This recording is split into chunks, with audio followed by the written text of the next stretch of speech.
কোরআনুল করিমে সূরাত আলে ইমরানে আল্লাহ রাব্বুল আলামিন 135 নম্বর আয়াতে ইরশাদ করছেন, ওয়াল্লাযীনা ইযা ফাআলু, আর যারা করলো এমন কাজ, ফাহিশাতান, অশ্লীল, যে কাজটা অশ্লীল, আও যালামু আনফুসাহুম, অথবা নিজের উপরে নিজে জুলুম করলো।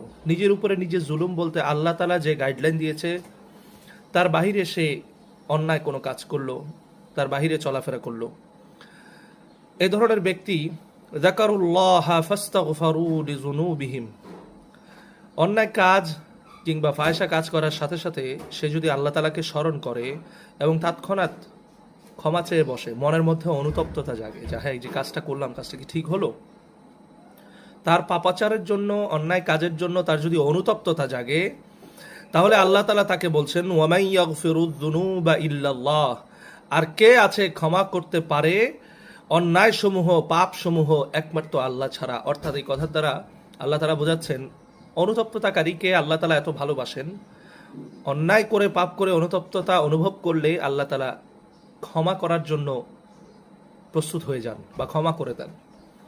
এই জন্য আল্লাহ তাআলা চ্যালেঞ্জমূলক একটা কথা বলছেন। আল্লাহ তাআলা এই কথাটা একটা শর্তের উপর প্রযোজ্য রেখেছেন। শর্তটা কি শুনলে অবাক হয়ে যাবেন। ওয়ালাম ইউসিররু আলা মা ফাআলু, আমি ওই ব্যক্তিকে ক্ষমা করার জন্য আবেগপ্রবণ হয়ে যাই, আল্লাহ তাআলা প্রস্তুত হয়ে যান যদি ওই ব্যক্তি এই শর্তের উপরে থাকে যে লাগাতার, মানে আমি ক্ষমা করলাম, সে আবার সেই জিনিসটা, অন্যায়টা আবার করলো ইচ্ছা করে।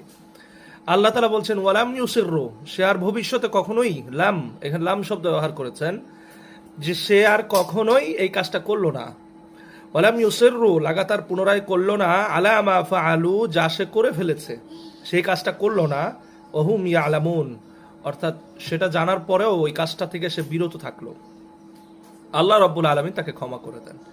এবং এটাই তার জন্য উলাইকা লাহুম উলাইকা জাযাউহুম মাগফিরাহ, তাদের জন্য প্রতিদান হচ্ছে ক্ষমা।